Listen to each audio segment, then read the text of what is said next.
Sidelines with Rob Browne. Talk sporty to me.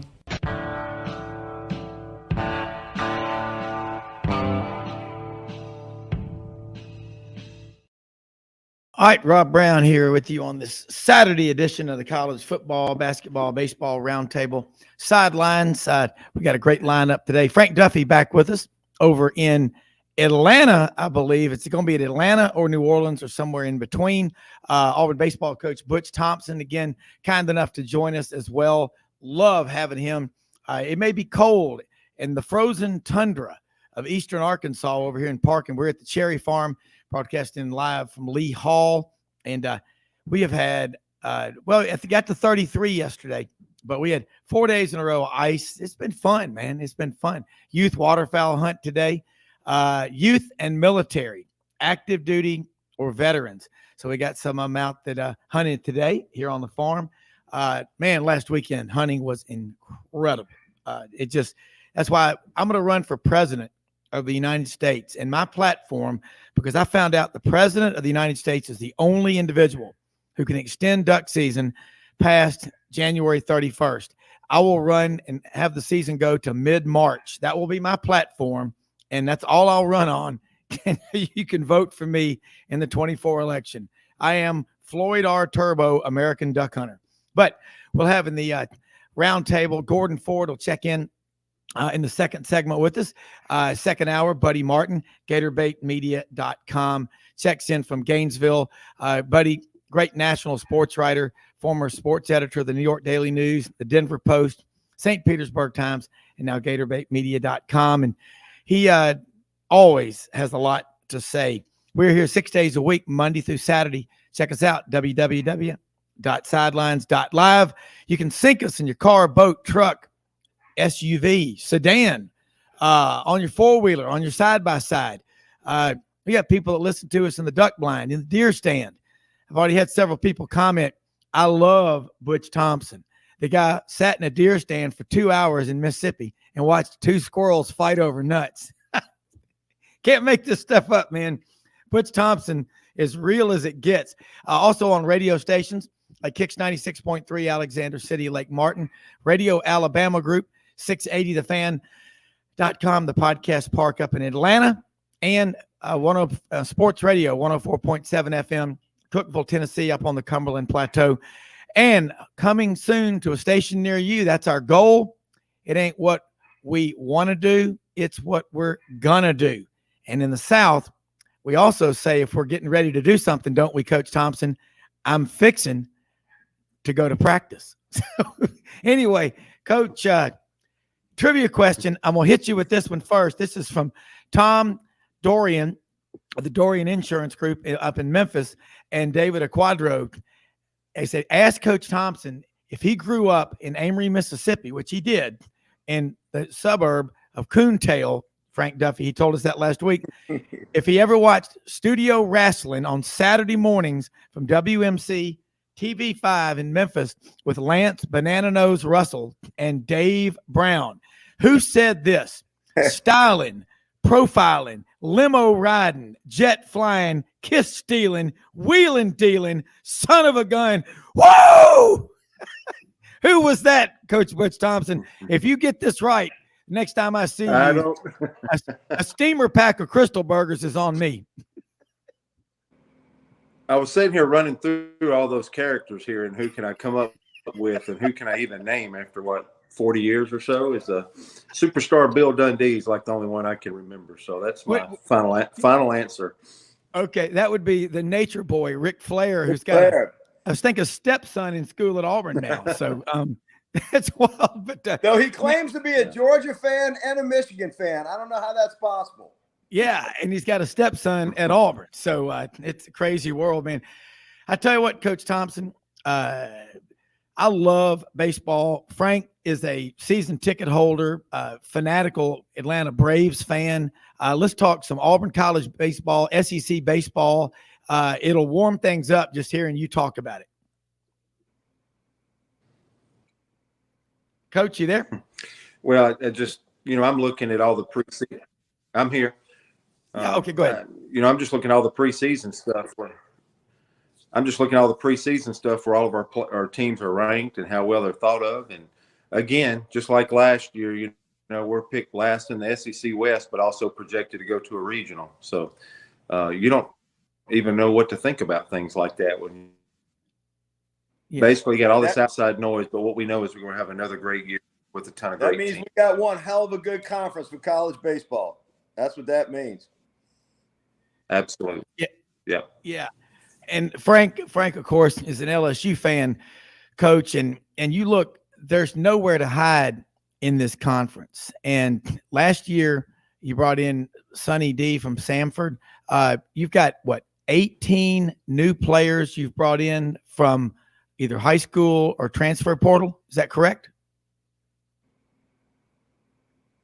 Yeah, you know, we got a great young nucleus of players. We have 5 young men, 5 freshmen that are ranked in the top 100 in college baseball. So I think that's second in the country. So we know that we have some young players that are probably inexperienced and unproven. So I think that's some of the cautious optimism surrounding our program. You lose a co-SEC player of the year, you know, you lose 8 players overall, and none of the 8 have ever been drafted their entire career. I thought that was pretty incredible, speaking to development with Tim Hudson, Gabe Gross, Carl Nunemaker. And then I think Frank would understand how Skip Berkman used to say, you know, the whole recipe is pitching, dominate the routine play, and timely hitting. And if you lose 3 pitchers in the top 5 rounds, and at the end of the day, you lose 5 pitchers in the top 12 rounds, and then we brought in a consensus top 10 recruiting class, we didn't really lose talent. But when you lose experience in this league, you know, people are going to wait and see. And people are asking me, like, Coach, we've been to Omaha 2 of the last 3 years that we've been able to travel there. You know, what's the deal? Why people don't love us? And I think it's just losing a really big wad of experience. And even though you're bringing in good young players, this is a tough league to navigate day one. So I think it's a wait and see for me. I'm not sure our staff even knows exactly what we have, but I know we're excited, and I know the program's in a great place. You know, the Board of Trustees yesterday just announced, the biggest, facility improvement to Plainsman Park in the history since that place was built in 1996 for the first time. So many things are going great. But, yeah, we're going to jump in and play Indiana. Second weekend, we go to Southern California. So the dumb coach, baseball coach at Auburn, has also, going through a transition, getting a lot of new players. And then, hey, let's go ahead and go cross country early. Let's go ahead and step up the schedule before you get to those 10 crazy weeks of SEC play. So we've done it to ourselves. But man, if you love baseball, Coach, how excited are we to get going? But, Coach, that's going to be the way that you're going to find out who your Friday night pitcher is, who your Saturday pitcher is, and who your Sunday pitcher is. That's where the proof is in the pudding when you go play those out-of-conference games. So I think that's a smart move, to be tested when you get into SEC play, to set your lineup up. Yeah, you're right. We're going to be more tested than maybe some other people in our league going into SEC play. Now, we might have a scar or two, but nonetheless, we will absolutely know as a staff. We're guessing what our rotation is now, so I love getting to the season because the players make the lineup out, and that's your best team. And, we're not looking for the 9 most talented players. We're looking for the 9 best that function as team members. What's the 9 best players we can put to make a team, not our 9 best athletes. I mean, what the synergy of a ball club is, and we got to find it with all these new pieces. Well, and Huddy's going to find them. Well, Tim Hudson, Frank has moved down the street to coach his son's high school baseball team. Oh, I didn't know that. Yeah. So, but Coach, I like what you say. You talk about chemistry, and it doesn't matter what the sport is. You have teams a lot that you'll see that are loaded, and they win in a 12-season college football season. They'll win 7 or 8 games because they don't really care about each other. That's something that you're really good at, and your assistant coaches is getting these guys to buy into the team concept and do whatever they've got to do. Or if they don't get to play as much as they want, I don't see a bunch of pout faces in that dugout when I'm watching y'all on TV or go to a game. Well, one of our big sayings is you're not allowed to be sad till the season's over. And, what we did a good job with our team last year is we really adopted the stay in the fight mentality. So we talk about how tough this league is. One way that a man, a woman, a team, a club, anybody has a chance to win is to just simply stay in the fight. We had 22 come from behind wins last year out of our 43 victories. That's going down in a game. That's getting behind in a ball game. And your ability to stay in the fight, man, that's another tool. So that one kind of bubbled to the surface for last year's team of like, man, if you'll just stay in the fight, you're hard to beat. Yeah. And Coach, when teams get down, what the Tennessee games I still think that Tennessee series last year did more than I guess of all the series in the season, Auburn was close to winning 2 out of those 3, got 1 out of the 3, but I think that told Auburn's and your staff, y'all tell them every game they have a chance to win and all, but I think that really made a lot of believers out of people maybe that questioned how good Auburn could be. Well, we did learn a lot, and this is not horseshoes and hand grenades. So close don't always score at our deal. You're winning or losing. But I will say, walking out of Knoxville last year, because they embarrassed us on Friday night. We lose our Friday night starter and our closer in the first 6 innings of that ball game, and they run away. And Bobby Pierce hits a big home run game 2 to help us win there late. And then we're 3-3 in the 8th of game 3. And, I think everybody at least tipped their hat and had a recognition that this was, if not the best team in America. So I think even not getting it done, not getting the 2 out of 3 in that series, I think we still got back on the bus, headed back to the Plains after that series. Like, all right, that was telling us, can we hook it up? Can we play with anybody in the country? And even through a setback, we were able to answer the question as a resounding yes. And that's what our league does for us. That's what the Southeastern Conference can do for you. Once you get to the finish line, you're going to play great people in the postseason because teams, they've come together, they've gelled. They've been teams that have figured it out, and you get to the postseason. But if you stay in the fight for those 10 SEC weekends, you won't see any better. You won't see any more talent. You won't see anything that you haven't encountered. And that's why I think the SEC teams are absolutely so prepared for those postseason runs. And you came out of that, I think, really with momentum. Even though you lost the series, you came out with momentum, and that's exactly what Ole Miss did toward the end of that stretch. That's how they won the championship. They came out of that in that final stretch, and you could see they were building momentum as well. Even though they lost that series to us, to LSU late in the year, but momentum is so important when you get into that SEC slate. And you're right; it is a 10-week grind. There are no easy opponents, and especially when you go on the road to play 3, away. Yeah, we can have a top 10 national recruiting class, and it be six in the league.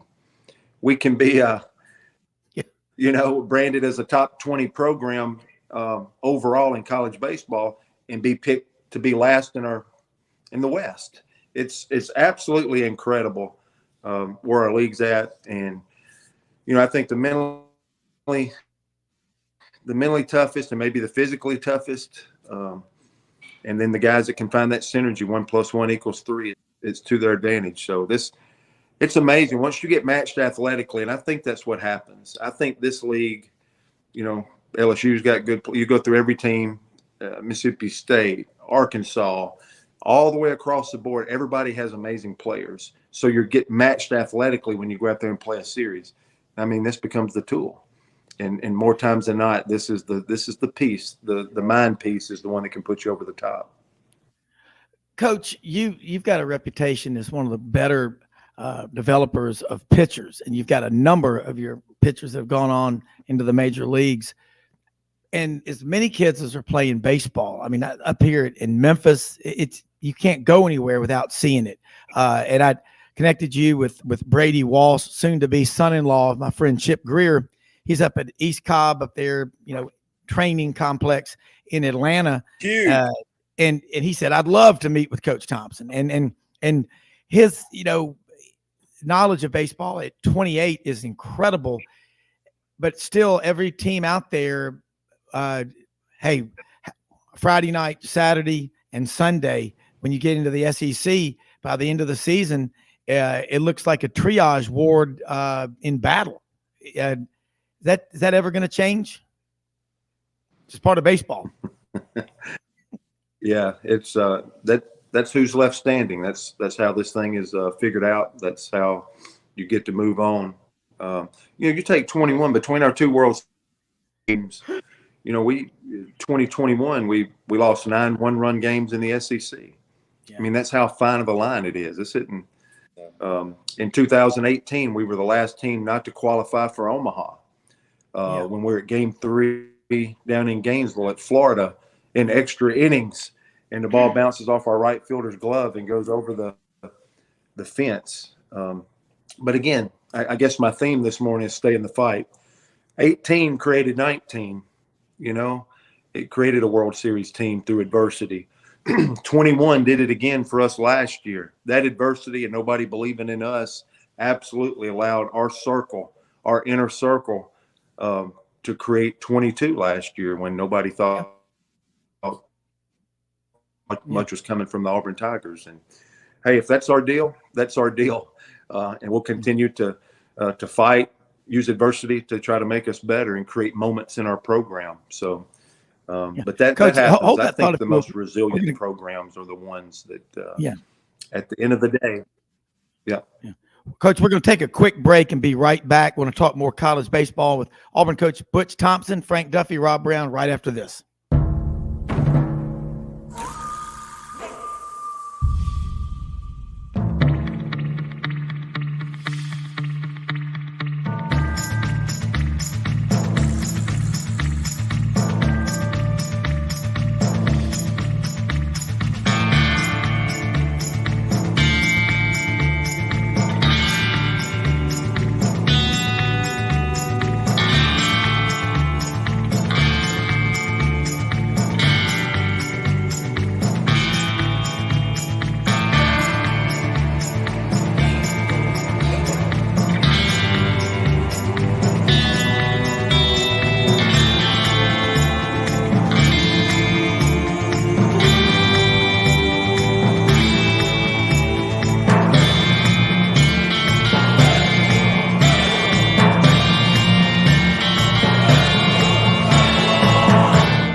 All right, Rob Browne back with Auburn coach Butch Thompson and Frank Duffy. We're talking college baseball. We'll get into some Major League Baseball and all. But, Coach, I'm one of these people that – and I love what you just said because I heard this years ago from a friend of mine that I worked with at Regents Morgan Keegan.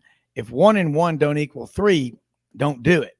I love about 18 made 19 possible. And I always believe in 14 years of volunteer coaching kids in cross country and track and field, middle school kids. I think I counted over 600 kids that I was lucky enough to be part of the staff. I didn't have to be the head coach, which means in that level of coach, you got to do all the emails, deal with all the parents and all that stuff.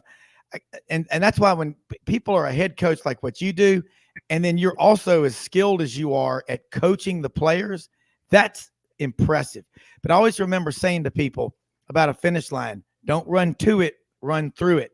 And how you come off the course, no matter how you raced that day, finish strong, because that carries over into how you go to bed at night, what you think about yourself, how you approach practice that week. And that mentality that you have at Auburn gives Auburn a chance every damn game. And it's because of your attitude. People with bad attitudes, I don't want to be around them. I love when you're on here. It sends the positive karma meter through the roof. In fact, the needle just cracked, but go ahead.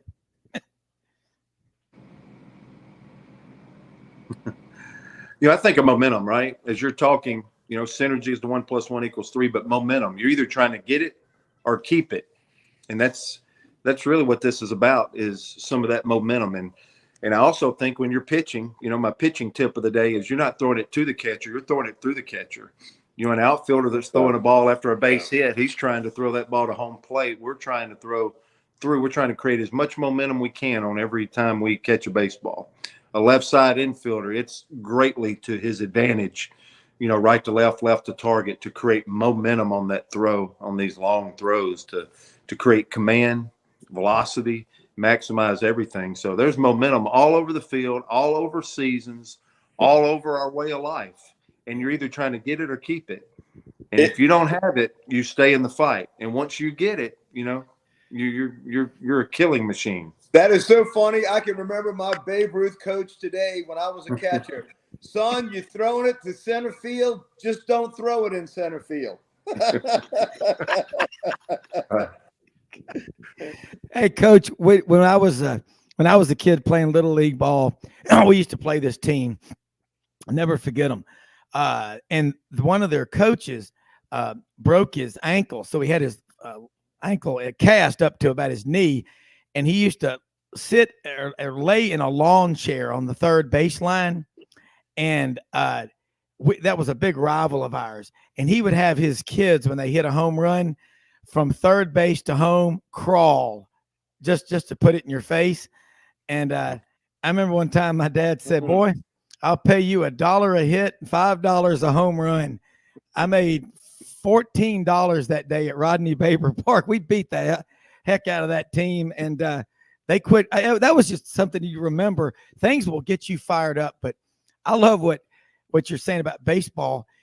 There's no better game to go to in person. And I was referencing you yesterday on the show with Bo Carter, who was a former SID at Mississippi State and Big 12 office. He's out in Dallas. He's on the National Baseball Writers, Baseball Writers of America.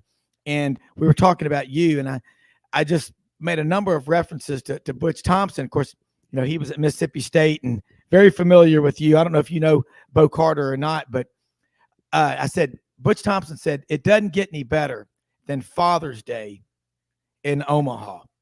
And say it again, because look, it's February 4th. It's cold. It's winter. A lot of people are, hey, look, Butch, I'm old enough like you are and Frank to remember coming home after school. Harry Carey here with Steve Stone. The Cubs want to say hello to all the shut-ins at St.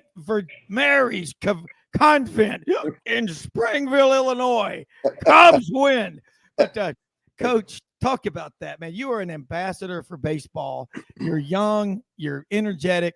It doesn't get any better than having you on here talking college baseball, but not just about baseball, but your philosophy on life. It's just better than Ezra. I'll just say that. I'm just going to say baseball is just, it's touched our lives, our fans, people that coach, the players. I mean, it's really hard to articulate. Omaha is special. I think it's a bucket list deal, and I think you can pull it off and appreciate it and count it as an amazing trip. Maybe even if you don't follow baseball all the time, there's something magical about Father's Day there. And I'll just tell you personally, in 2019, being a head coach for the first time, taking a team to Omaha, my dad had died in 18. So we go through this whole 20-year journey of coaching in the SEC, and I'm an assistant and I'm serving, and dadgummit, it's amazing. The first time I am a head coach, and it's amazing how much I talked to him that day. So our first game, I think in 19, was against Mississippi State on Father's Day. And I'd never talked to him more in a ball game. But then I can look in those stands and you see so many of those father-son combos. I mean, tens of 20s of thousands, and so many friends that you make through the years of going there. Frank, I mean, the LSU faithful is unbelievable to go there. Whether the Bengal Tigers are there or not, they're there. Crazy how many go.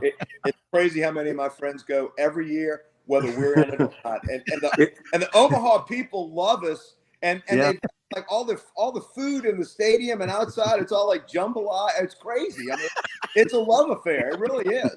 Going back to Skip's days on those first '90s teams. Yeah, it's just a yearly pilgrimage, and all that was probably created right in that moment.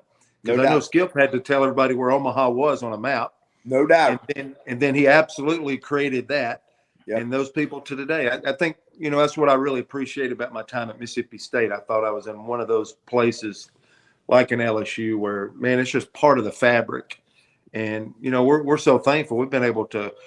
We've grown. This is year 8, I think. And this is our 3rd sellout. And it's only the 3rd one in the history of our program. And again, we've sold more tickets than we have. I don't think you can get an Auburn baseball ticket anymore. It's pretty amazing. Coach Bruce Pearl's done the same thing in basketball. Traditionally, it's been a thing for most of our SEC teams in football. But, to see the basketball and the baseball and people to get a growing interest, I love it. I appreciate it. And I remember when LSU over 2 years ago, my good buddy Dan Matthews is an LSU fan who always comes on the show. He's on the show a lot, Rob. Yeah. We came from Atlanta. We were wedged in there like a shoehorn. We barely could get in. And I was like, man, it was so impressive, the field over there, what they've done in the stadium. There was just a cool vibe. And I know when LSU comes in, LSU and Auburn have a great rivalry. And I don't care what the sport is. Yeah. There's going to be a lot of passion there. But it was a great setting. We came for the Sunday game. We came for the rubber game. But it was a fun time. It really was. Auburn baseball. Y'all got it going. Y'all, it's as healthy as as any SEC school, no doubt. Yeah, Coach. Along the lines of what Frank is saying and what you said a minute ago, the Board of Trustees talk about this new expansion because getting a lot of people texting going, did Butch say we're going to do something to Plainsman Park? Because I know when it was built in 95, 96, it was modeled after Camden Yards, and it was ranked at that time as number 1 or 2 baseball stadium for college in America, Auburn and Arkansas. And here we go. We got it's like you've got it going, but tell the whole world what's going on, and also how they can help you financially. Yeah. 1996, probably when Plainsman Park was built, the whole country came there to look and say, this is how we should maybe look at things and we should get in the baseball game. Coach Bertman did it winning. Ron Polk did it by connections. He connects to everybody in the SEC. He gave everybody a template, a book even of how baseball should go and taught a certain rhythm to it. Hal Baird's our all-time winningest coach who had went for 10 years. It was a 10-year journey with Mr. Sanford to get Plainsman Park built. And then, look at what's happened the last 25 years where everybody has got into the facilities game in the Southeastern Conference, and it's by far the best in America. We have to go play it at AAA and Major League venues to outdo our venues, but they can't match us from our people in the stands and our atmospheres. That's still the difference. So in our part, I appreciate Frank saying that because a lot of coaches in our league love coming to Plainsman Park. It's a good place to work.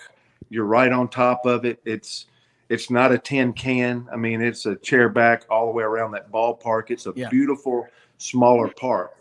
And we haven't been sitting there for 8 years either. We put in new surface, new seats, new lights, new scoreboard, walls and stuff like that. But this $30+ million is going to be a great enhancement to club level, suites, spaces on top of the left field wall. It's going to keep adding to that. Yeah. We don't want to lose that Fenway. We don't want to lose that Camden. Yeah. It's all going to be enhancements, but it's going to be enhancements for our fans. This first generation was batting cages and weight rooms, and now our fans are about to get a premium SEC experience at Plainsman Park, and I think everybody's excited. Wow. And then you also see the people tailgating out in the outfield, Coach. And Frank, that's what I love. And people bringing their grills out there. And that's something you learned, I'm sure, at Mississippi State. No doubt. And that's the atmosphere. Coach, real quick before we go, I know you got a lot you've got to get doing today, but tell us about Ron Polk. That's a guy that, to me, he is to SEC baseball. And I know Skip Bertman won 5 national championships. It's not, but Ron Polk is to SEC baseball what sand is to the beach. That's how important I think he is. And you know him, I don't. But give us a Ron Polk story. Great baseball. You coached with him. Yeah. Yeah, a great mind, a great teacher, lecturer. He could keep you on the field all day, and but just a great teacher. It's like 14 to 16 points once you make contact with the ball at home plate, running through first base, and the breakdown afterwards. So I tell him to hit it as hard as you can and run as fast as you can, because I'm from Coontail, and he's got 16 steps of how to do it from home to first, and the forward body lean and the head angles and the appearance of being faster than you are when you touch a base, etc. But he's amazing. I think his biggest deal is the connection piece. And what I mean by that is, on my birthday every year, I get a call from Ron Polk. I never worked a day for Ron Polk. Wow. And he has been instrumental in my career. And every time an SEC baseball player, I didn't say a player that played for him, when an SEC baseball player makes all conference or gets drafted into professional baseball or makes it to the big leagues, they're probably going to hear from their school and then from Ron Polk. Wow. And he has connected us. He's taught all of us as coaches of how to build a brand, if you will, how to connect with others that last a lifetime. So I got people that have done great things in the SEC that hear from Ron Polk constantly. I think he's writing Christmas cards every day of the year. So as we're talking here, he's probably banging out 5 or 6 to stay on track, because he is connected to every person that has loved our conference. And think about that equity over time. No doubt. That investment and what that means today. I mean, you can talk about a lot of people. If you say something bad about Ron Polk in our world, you better be ready, because there's a lot of people coming from a lot of different angles. Yes, sir. Yeah, Coach. I mean, this is what I love having you on here, because you can tell stories and put it out there for people. The importance of figures, and Ron Polk, and what's happened to college baseball in the SEC is incredible.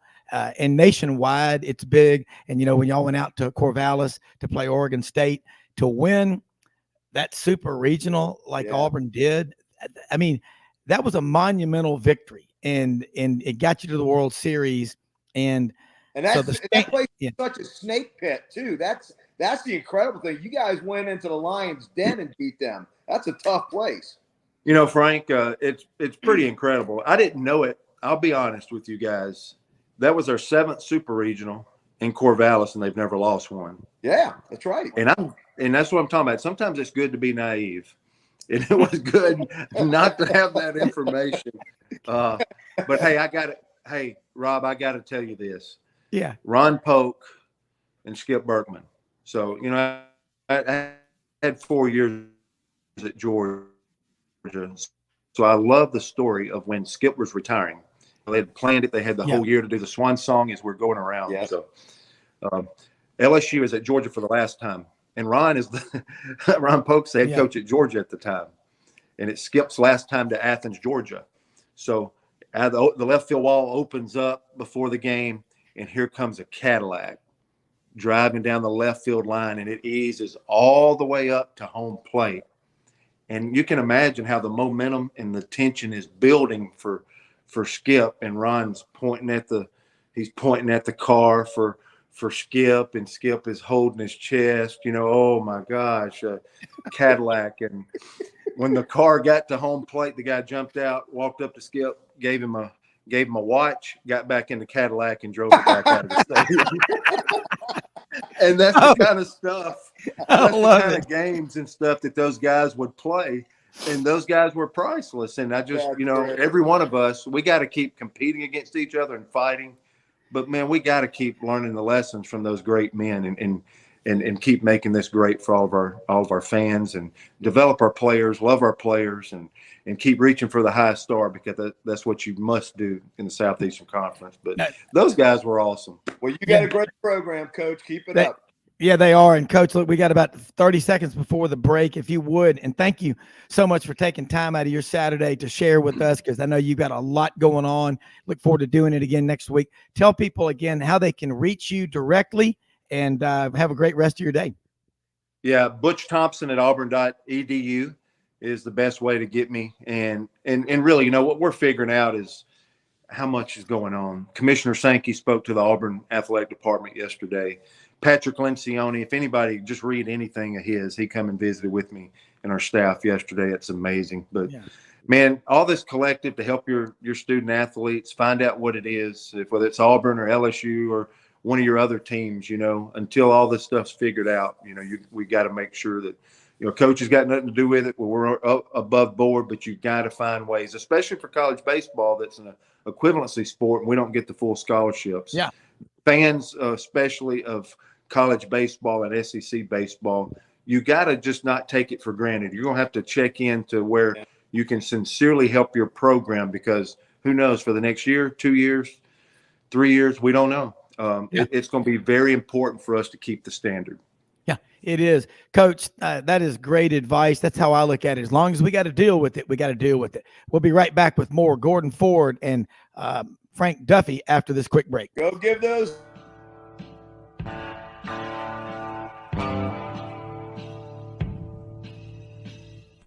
Red River Ford and Toyota, located in Wynne, Arkansas. If you're in the market for a new or used car, truck, or SUV, call, go online, or drop by and see them. Located 45 minutes from Memphis, go off the 4-city exit on I-40 and go north about 15 minutes on Highway 1. Easy to work with and still believe in customer service. If you live out of town, they will deliver your vehicle to you. RedRiverFordToyota.com. Just see what they can do. Strengthen your seed zone this spring with quality tillage equipment from House Industries. Located in Cherry Valley, Arkansas, House Industries specializes in manufacturing superior equipment that will minimize your downtime and keep you working in the field. To ensure the highest quality control, all design, fabrication, and testing takes place in a 99,000 square foot manufacturing facility located right here in the heart of the Delta. Locate your nearest House equipment dealer online at houseindustriesinc.com. House Industries, breaking ground. Sidelines with Rob Browne. Talk sporty to me.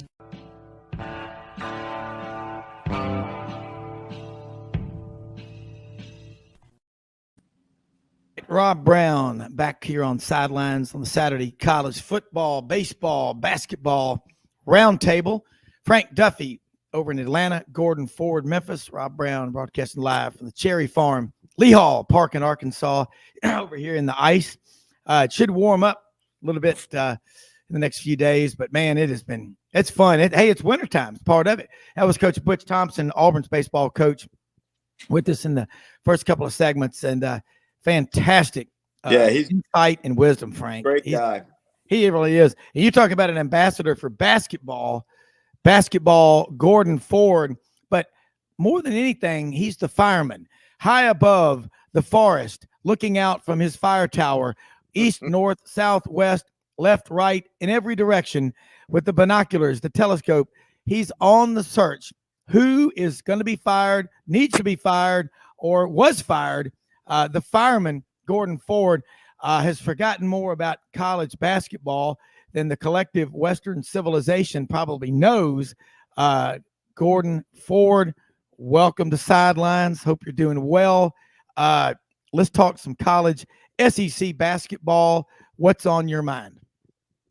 Well, watching the Big 12 SEC challenge last week and how many SEC teams were pounded. And one of the worst beatings was Alabama losing to Oklahoma. And Ole Miss had played them earlier in the year in the championship in the tournament in the Bahamas and, gave them all they wanted. And then you look and see that Alabama goes in there and just gets throttled. And that was really shocking to me. Yeah. Several other SEC teams had lost too. West Virginia beating Auburn. West Virginia is not a very good team. Oklahoma, like I said, just pounding them. Texas Tech beating LSU. I think LSU gave them all they wanted. And Missouri just beating Iowa State handily. So there's a lot of weird games in that thing. And to me, just looking at it, Alabama's was, like the number one team in the country. I think they're number 4 right now, with Purdue being number 1. And, so I just really was shocked with some of those scores in there. And Alabama came out of that game pretty salty because they hung one on Vanderbilt. Oh, they beat them 60. Tuesday. Just beat them like a illegitimate redheaded stepchild. But yeah, they did. Yeah. 101-44, 57 points. And I tell you, the guys mixed in all that, bad news for the SEC, and the SEC Big 12 Challenge last weekend was Mississippi State with a win over TCU, ranked number 12 in the country. And that was the most impressive win, in my opinion, other than Tennessee. But that was 2 top 10 teams in Knoxville getting the win over Texas, Gordon. And Mississippi State, they're scrappy, they're tough, but they're not winning many games this year. Well, you got about that bottom 5 that aren't winning many games. Like, Arkansas is not winning as much as you said. Vanderbilt is actually shocking that they're 3-5, because I thought they would be worse than that. LSU, it's shocking they're 1-7. I thought they would be better. Ole Miss at 1-8. I'm just shocked at what happened to them. Their whole chemistry got messed up when Deshaun Ruffin came back, and now he stepped away from the team. And Matthew Morrell hasn't played lately because of an injury. But and then you got State, who now they are 2-7 in the SEC, and South Carolina. Can't believe they beat Kentucky, their only win. But we really are the haves and the have-nots this year, Gordon. It is. The SEC is really the haves and have-nots. And then, like I said, you look at South Carolina beating Kentucky, and you scratch your head and say, "How did that happen?" But it did. And Georgia's a lot better under Michael White. Michael White's a very good coach. Probably left Florida because he followed Billy Donovan and, just didn't win as much, but he did win the conference. Well, not the conference, but, he won several times, and he took him to the NCAA tournament. And Mike's a great guy. I know him well, but like I said, it's just, you're right. It's just a funky league right now. Yeah. Top and bottom heavy. Well, you look, God, Gordon, I'll throw this at you. Ole Miss, you got a star player, comes back, and it can kill your chemistry. And now he's gone. Yeah. And, Kermit Davis has been coaching a long time. He had to see that coming. No, I don't think he did. He's very high on Ruffin. He likes him. And you know what? What people don't understand, you've got like 4 coaches in the SEC that rank in Division I wins, and he's number 29, and he's in trouble right now. Yeah. But you know that he hadn't gotten stupid overnight. He's not. Like, once he put that guy, that Ben Ruffin, in the game, and when they were playing very well with Amari Abrams, and then just all of a sudden it just went downhill. And another thing, they can't really shoot either. They're a very poor shooting team. They can defend you, and but they don't shoot very well. And that was surprising this year, Gordon. I was surprised by that. Yeah.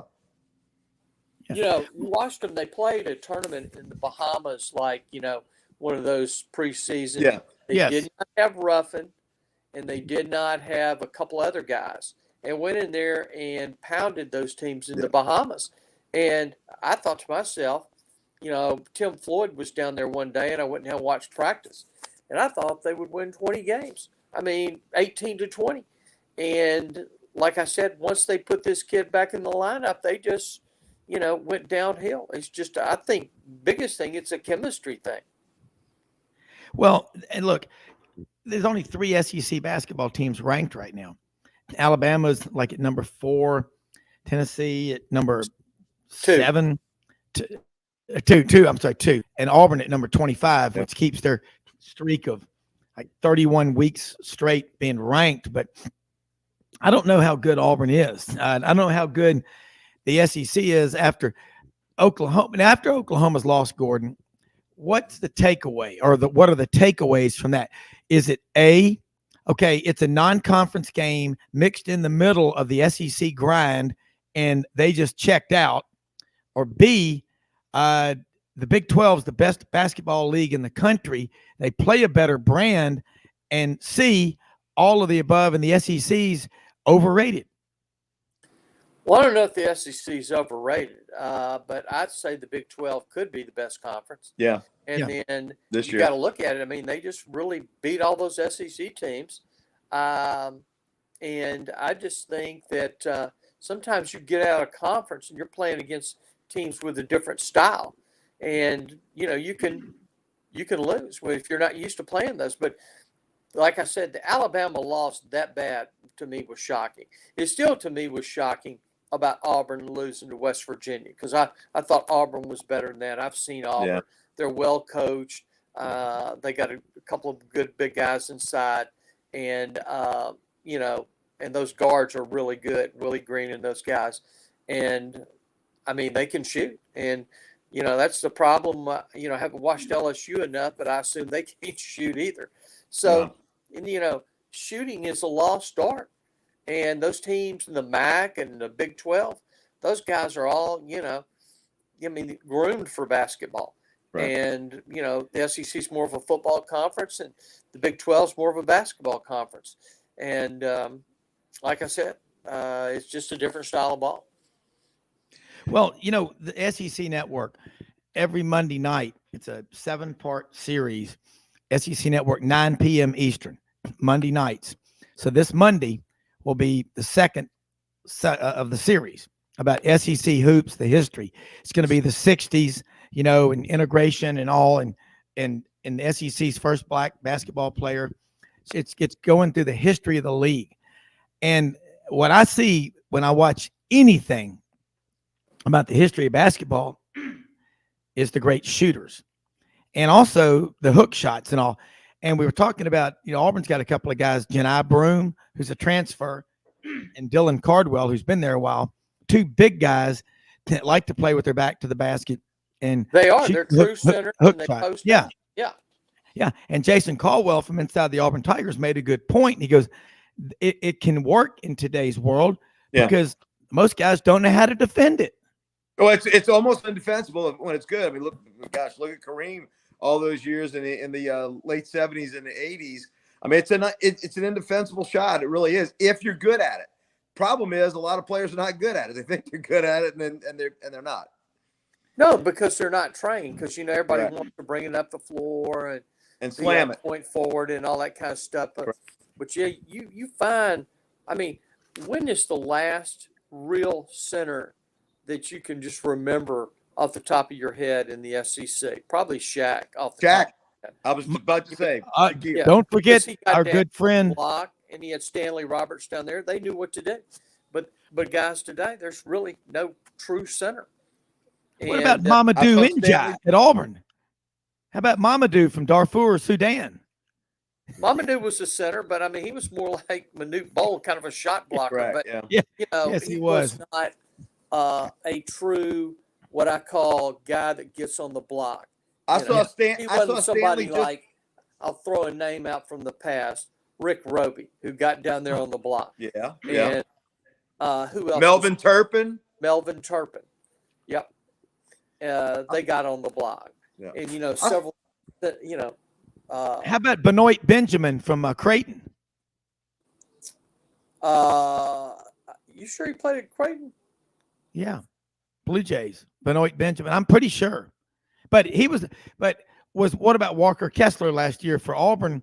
He could do everything. Kessler was a true center, but he didn't get the ball. Yeah. I mean, he was more of a defense shot blocker. Yeah. I think what happens is that people characterize these people.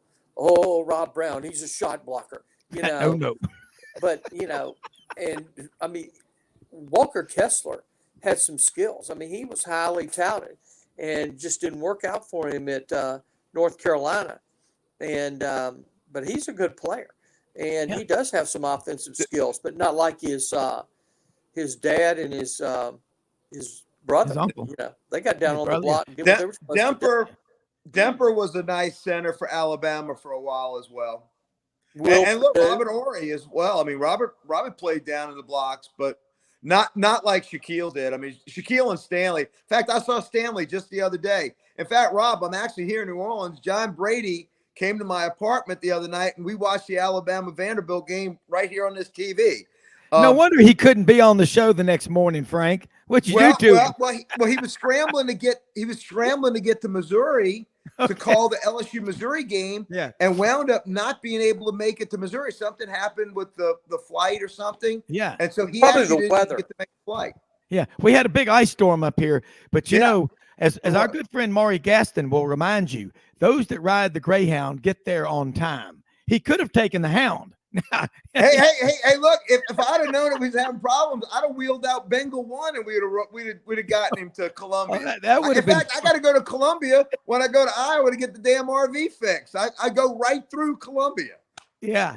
Well, I've been through Columbia a number of times on the way to South Dakota to go pheasant hunting, and it's a pretty cool place. They get a good Cracker Barrel right there on I-70. Sleep over in the corner of the parking lot. I think I slept in that parking lot with RV1. Yeah, wake up about 5:30. We're the first ones in Cracker Barrel to get the custom country breakfast. All right, Gordon, real quick, got a trivia question. And Frank, you won't know this because you weren't lucky enough to grow up in Memphis with studio wrestling on Saturday mornings.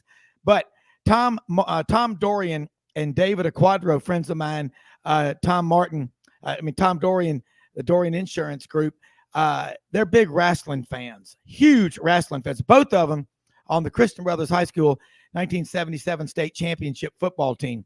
Here's a question they said for Gordon Ford. Lance Banana Nose Russell had a nickname for Tojo Yamamoto. Gordon, what was the nickname that Lance Russell gave to Tojo Yamamoto, one of the greatest athletes ever and wrestlers? I'm going to be honest with you, Rob. I don't know. I did go watch studio wrestling and went to some Coliseum hair matches and watched Sam Bass get his head shaved and stuff like that. But, I don't remember what Tojo Yamamoto was. All right, here it is. It won't be PC, but I'd say the Scrappy Jappy. That's probably. Now, here's what his nickname was. The Honorable Imperial One. And I'm telling you, I used to go down to Channel 5 on Saturday morning. I'm sorry, I'm getting old and senile, Rob. No. But on Saturday mornings, we used to go down there and stand in line. The line, we had tickets, and Boss Bob Crone, one of our teachers at CBHS, was one of the cameramen there. And man, you'd go in there and it would be packed. In the wrestling, I'm going to tell you what, that stuff's real, by the way. Don't question it. Monday nights, by the way, if you haven't seen the documentary, folks, look it up on Netflix or HBO Max or whatever. It's called Memphis Heat. Okay. I mean, they've got all the great ones on there. Bill the Superstar Dundee. Jerry Lawler. Jerry the King Lawler. We see him in Memphis. And I go up there and see his father-in-law at Dino's Deer Processing. And Jerry Lawler and Elvis were going to wrestle. Weren't they going to have a wrestling match or something? Right. There was something big that was going to happen. Elvis was a multi-black belt in karate. People forget that. But he went to Congaree. That's where he did all this stuff. Yeah, Congaree, right there on Poplar, right across from Overton Park. And I used to buy gear there for karate when I did Shotokan with Mr. I'm going to tell you what, not Mr. Miyagi, but we had a man down at University of South Alabama we used to go to for our belt test. You do one thing wrong, Mr. Raw. You were out. Do it again. You 26 moves in a kata. You get one wrong. Right. You fail, Mr. Browne. Like, go away. Okay. But anyway, Gordon, back to basketball. I love college basketball. You love it. Frank loves it. I love it. It's a great game. And you just nailed it about the centers. Everybody wants to be the 6'7" guy that can run up and down the court and make the Sports Center highlights. Gordon, before we go to the break, give me your best player right now in the SEC. The guy from Alabama. He's Brandon Miller? Player in the SEC. Yep. I agree. Antioch, Tennessee. Yeah. I know. And got him away from Tennessee. Yeah. And And Austin that P. boy can play. I mean, he's Yeah, he the can. real deal. And he plays Then on again, both sides. He you plays know, on both sides too. He plays That's defense. right. But I'm not going to say the SEC is bad. Hey, But Gordon, it's hold not that what thought. it once Hold that was. thought before we're going to take a quick break. Paul at Gordon makes me holler when he talks about basketball. We'll be right back. Sidelines on Saturdays.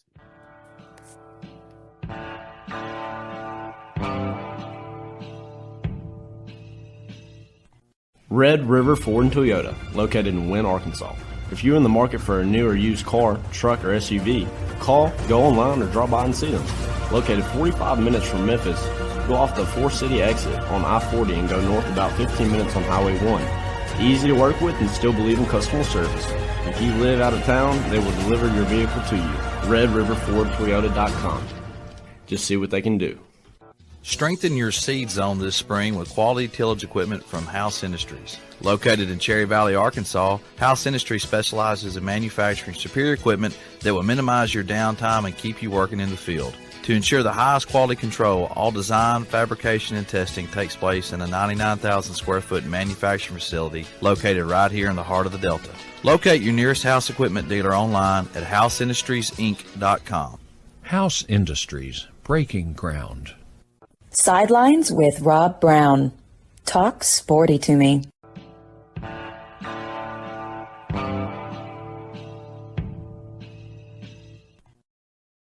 Rob Browne back with Frank Duffy in New Orleans. I didn't know where he was. At first I said Atlanta, New Orleans, or somewhere in between. He could have been in one of my favorite towns, Lochapoka, Alabama, out on Highway 14, which is in Lee County.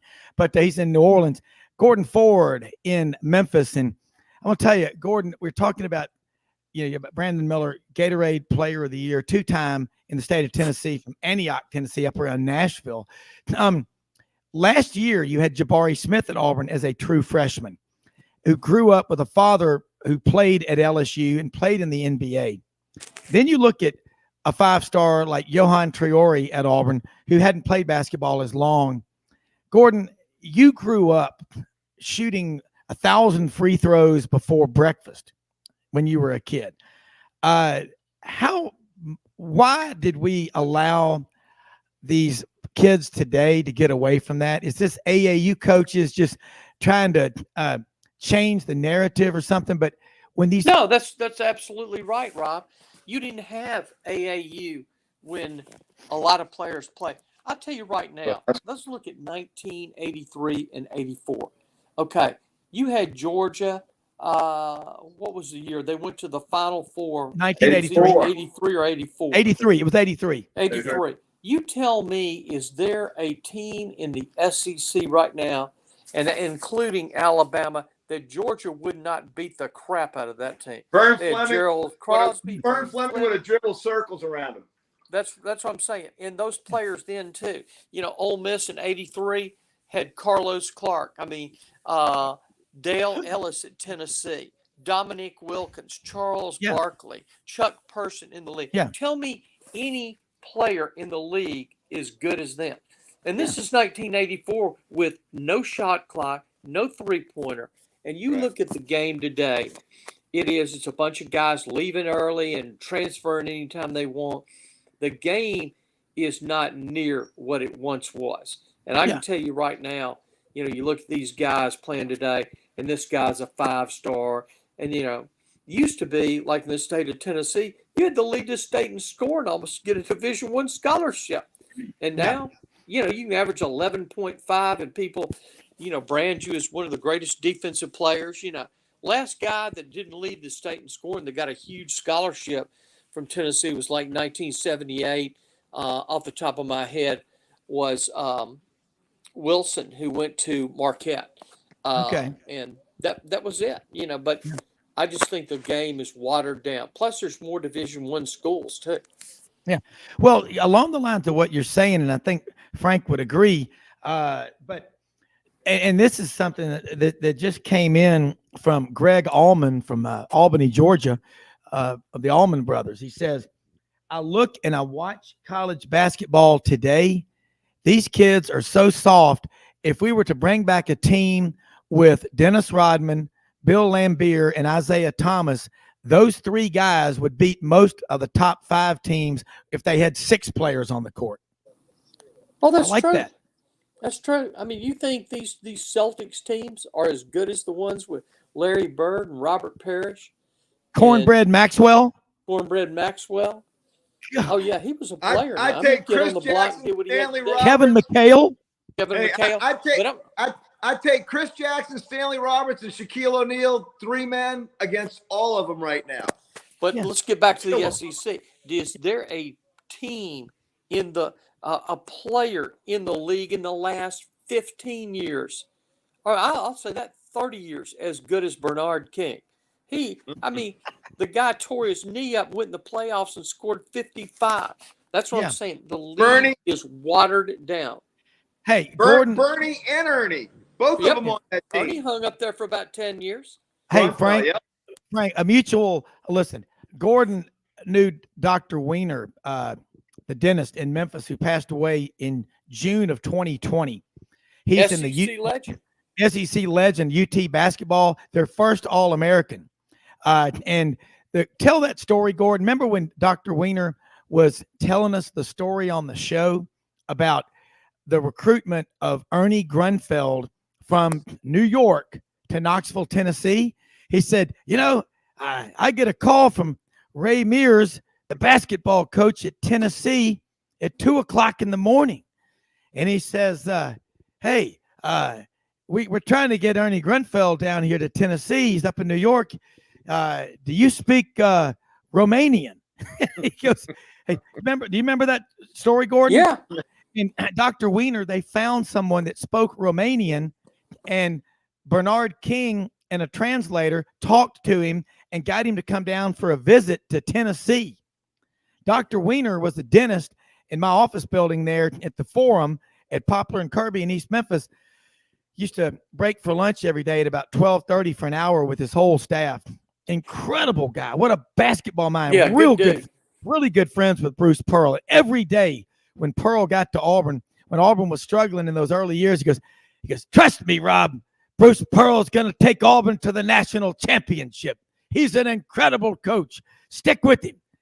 But God, you talk about a purist of basketball, Gordon and Frank. And you think about it. I mean, the man was in his mid-80s when he died. His recollection, his recall of college basketball, those guys are what we love about college basketball. I mean, the Charles Barkley at 6'4", he was at Auburn when I was there. Yeah. And what you find about a lot of these great rebounders is they just make up their mind. I don't know how big or tall I'm not or am. I'm just going to just commit to getting more rebounds than anybody. And Jason Caldwell, inside the Auburn Tigers, regular guest on the show, our friend, made a great point. He said, there's Oscar Tshiebwe today. He goes, you go back 25, 30 years ago, there were 35 or 40 Oscar Tshiebwes in basketball. That's right. Because it's watered down. You have limited scholarships down to 13. You used to could carry 15 players. Then you always had walk-ons. And, and like I said, there was no shot clock. I mean, it's just no three-pointer. What would Pistol Pete have averaged with a shot clock and three-pointer? Well, let me tell you, even without it, he was 44.2 a game in college. And I think it would have been 64, don't you? Yes, sir. No doubt. No doubt. In fact, one of my bars at LSU, we found the old Cow Palace where Pete played on, and that's what we made the bar surface out of. And I put a brass plaque underneath the resin on the bar that said Pistol Pete Maravich scored 44.2 points per game. And I put on there a record which will never be broken. And that was 1986 when I put that bar in. Still hasn't been broken and won't. Do you remember this? That when Pistol Pete played, that he was the leading scorer in the country. And Rick Mount, I want to say, averaged like 34, 38. And Calvin Murphy averaged about, what did he average? About 33 or 34. And these were guys playing with no shot clock. And then there was Dan Issel. I mean, he averaged about 31. I mean, you look And people keep saying, well, they were just playing against a bunch of white guys. Well, those guys went to the pros and played well. Damn And right. they were up there for a while. Hey, Dan Issel is no slouch at friggin' Kentucky they were playing against. Yeah. Oh, no. Well, guys, and we're talking about these great, and it's going to be fun to watch. And I recommend everybody 9 p.m. Eastern, check out SEC Network, Southern Hoops History.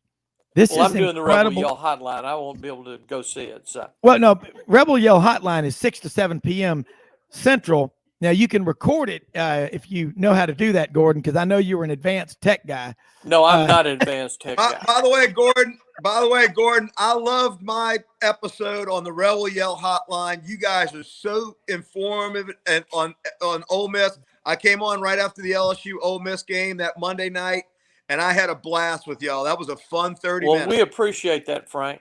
But y'all need more time. Just a second, Rob, but you know my situation, and I Yeah. probably won't be on the hotline for about 4 or 5 weeks. Yeah.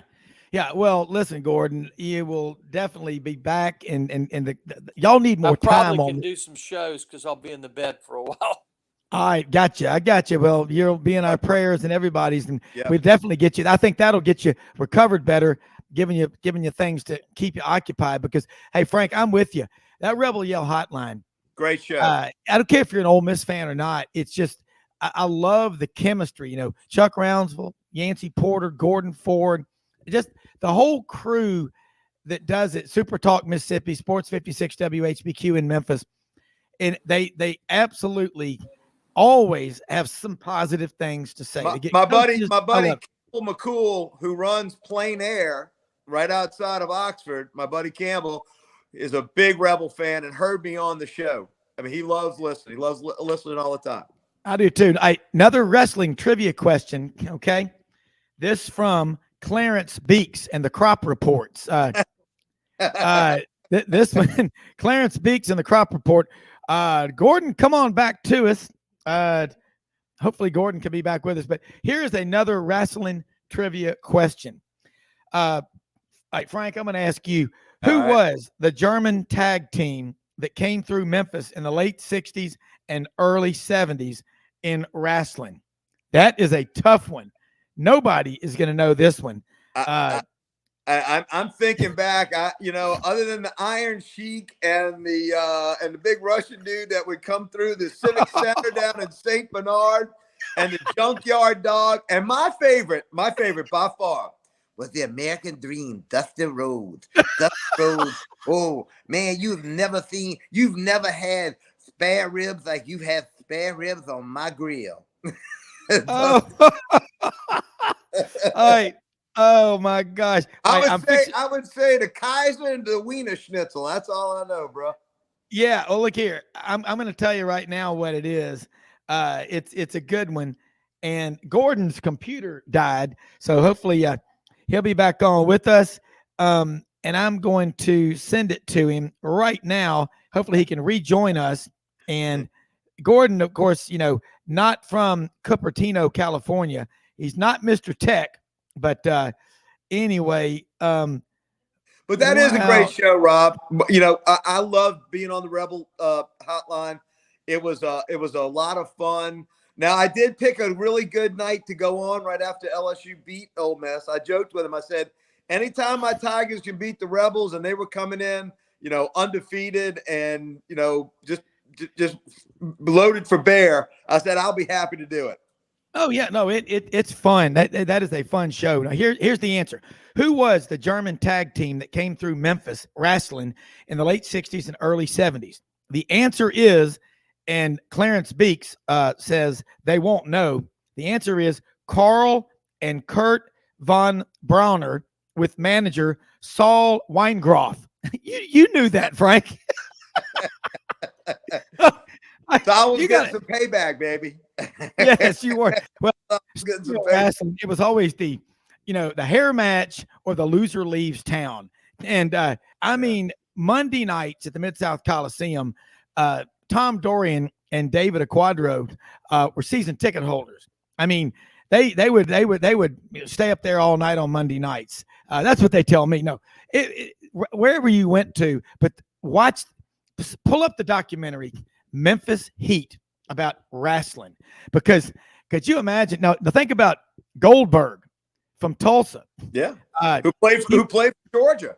He played for Georgia on the defensive line. Mm-hmm. And I mean, as Roy D. Mercer said that one time, he said, well, you like them wrestlers down there in Mexico. You ain't going to crunch up glass and throw it in my face at you, are you, wearing them leotards? But Goldberg, Goldberg was a phenomenal wrestler. But by the way, on that Memphis Heat, they said some of the guys, if they weren't, good-looking guys, because they tried to always have these, movie star-looking kind of guys, they would wear the masks. So that was a little secret you'll learn about when you watch Memphis Heat. And it got the double thumbs up from Michael Sagg, Michael Jordan, and David Baker at about beer 30 the other night over here at the Hunting Club. But, Frank, I love what Gordon was saying, and I hope we can get Gordon back on with his technology. But the thing about basketball, what I see is exactly happening, is exactly what Gordon and you talked about. Well, Rob, it was we watered the game down. It was the guys that used to be able to take over the game. Like, look, I'll give you for instance, right? So we road trip to the loveliest village on the plains. In fact, Dale Brown's daughter, Robin Browne, was good friends with a lot of us in our fraternity. So Dale had this great road trip that was going, and Robin was going. So a lot of us went to watch the Tigers in Auburn. And then 2 days later, the road trip went on to LSU playing North Carolina in Chapel Hill. This is the same weekend. We're playing Chuck Person and Charles Barkley, and then we're going up to play Kenny Smith and North Carolina. Oh, right? God, yeah, yes. So on that Friday night, the LSU fans wind up getting 5 pizzas ordered, and the pizza delivery guy brings it into the arena to bring it to Charles Barkley on the bench. And what does he do? He eats the pizza during like an early timeout, right? It was hilarious. Everybody was falling out. And then he went on to put up like 35 points and beat us by 1 at the buzzer. It was just an incredible game. Yeah. And then we went on to play North Carolina, and Kenny Smith wound up having his arm broken. John Tudor went up to contest the shot. Yeah. Those games were defensive battles, broke Kenny Smith's arm, and he wound up not being able to play, in that Final Four. Yeah, and you know what's crazy? Dale Brown, LSU basketball coach, went over to the Auburn locker room after the game to just congratulate them and just say what an impressive game. And that's the kind of stuff we need more of. And a real quick shout out to our friend NFL Insider, who will be back on with us next week, Jerry Kirby, the human NFL memory computer chip. He got it right. He's watching us on the YouTube channel, and I didn't see this. And thank you, Maury Gaston, said Jerry Kirby said on the YouTube channel it was the Von Browners. So, Jerry, I mean, that's incredible that you knew that. The Von Browners with their manager. I love the name, guys. Saul Weingroff. Saul Weingroff. Don't get sideways with Saul Weingroff. Yeah. Frank, I know that probably the greatest honor that you've had in your life was being the Grand Marshal of a nude Shriners parade in Terre Haute, Indiana. We're going to talk about that right after the break. And that was the big moment in your life. But we got a lot of college football, basketball, baseball to talk about.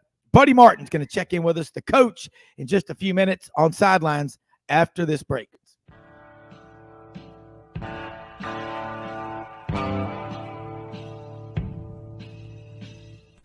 Red River Ford and Toyota, located in Wynne, Arkansas. If you're in the market for a new or used car, truck, or SUV, call, go online, or drop by and see them.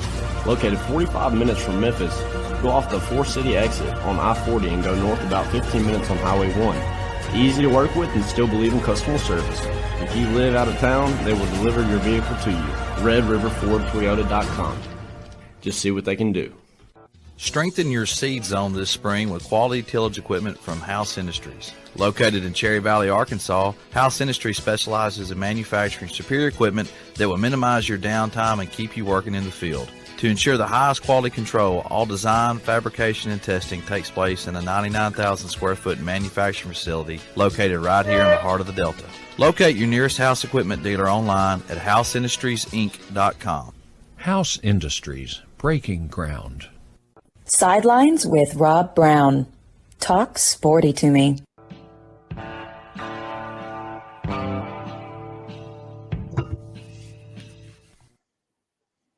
All right, Rob Browne back here with you on this Saturday college football, baseball, basketball roundtable.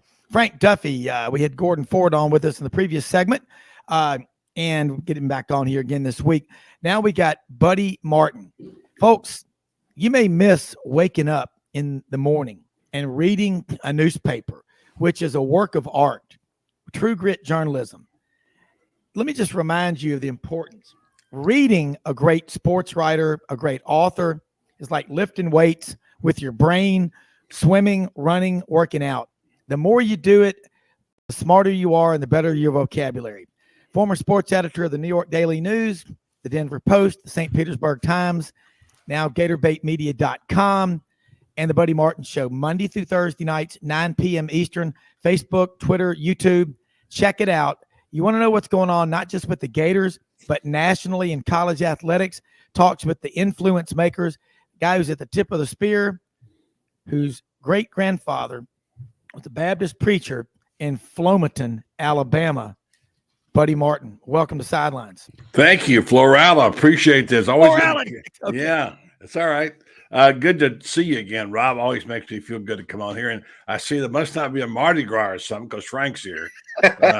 Well, Buddy, right after your wife had health problems, mine did as well. So I'm sorry. I was away for about a month. So, yeah, I hope yours is doing well and mine's hopefully on the mend as well. Thank you. I hope so too, Frank. All the best to her. Thoughts and prayers. And we appreciate everybody who was so graciously checking on Johnny. She's doing good and appreciate everybody. So I don't know. I'm a little bit ticked off this morning. I feel slighted, Frank, and I don't know. Maybe you do too. And Rob, I was the only one that didn't get a call from Nick Saban about the offensive coordinator's job.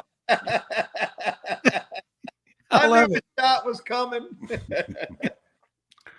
Now, anyway, I know a little bit about the guy they hired, not a lot, but I know my friend John Finneran, who covers Notre Dame for the AP in South Bend, really liked Tommy Boys. They called him up there. In fact, he had a shot to be the head coach even at his age. So and I think Notre Dame's probably a little upset that they didn't make that right call. I think. Well, I think they got a good guy, but I know that Reese was certainly, apparently, according to John, he knows it was in the hunt. But I got my own problems here, okay?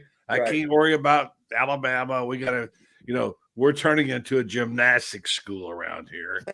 And I'm going to tell you what's amazing about that, I know about as much about is in this tip of this pen right here about gymnastics. I watched it a few times. But they're on fire about it here and around these parts, and with the reason. And by the way, last night a sold-out crowd in Arkansas for Florida. Leanne Wong got 2 more 10s. Leanne Wong and Trinity Thomas, of course, is the gold standard. They couldn't even have it at the regular facility. They had to have it. They had a record crowd in Arkansas for the event last night, Florida, and apparently.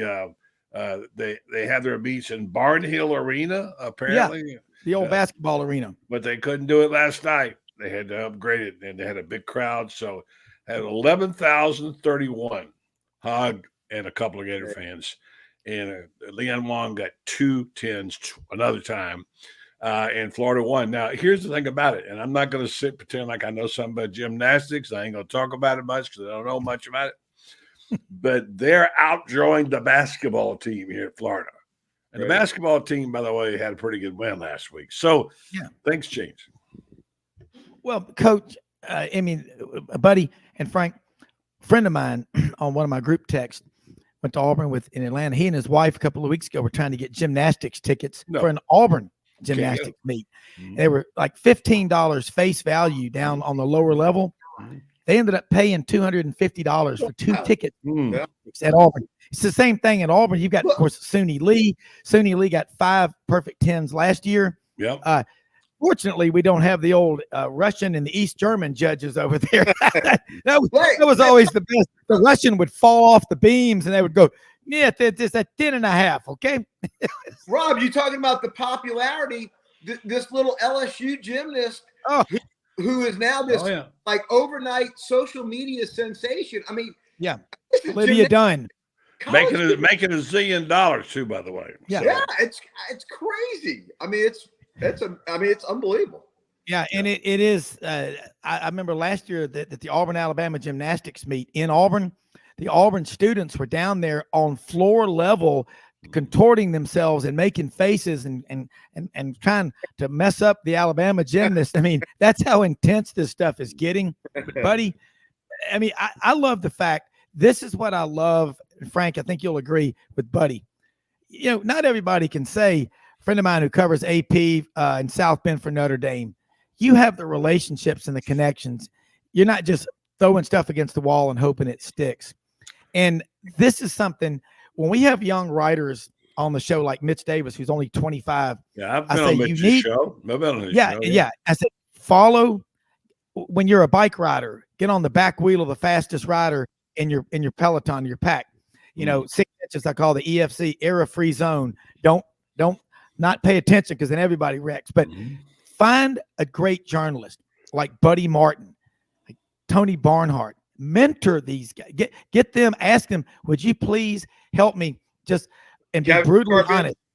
Yeah, Kevin Skarbinski. Yeah, Kevin, his son. Happy birthday. He's with his son today. He couldn't join us on the round table, but Buddy, it just and this is something so important, that the older people get, the more wisdom that they have, and it's more important that we take every opportunity possible to extrapolate some of that wisdom. And right. Yeah. Right. That's what you do. Yeah. Well, let me just say this, Rob. I appreciate the kind words. Yeah. But one of the great joys I get are working with the young people. That to me is, I've got 2 right now, young men, and I hope to get a woman soon. They're just in training and learning, and the joy of watching them grow.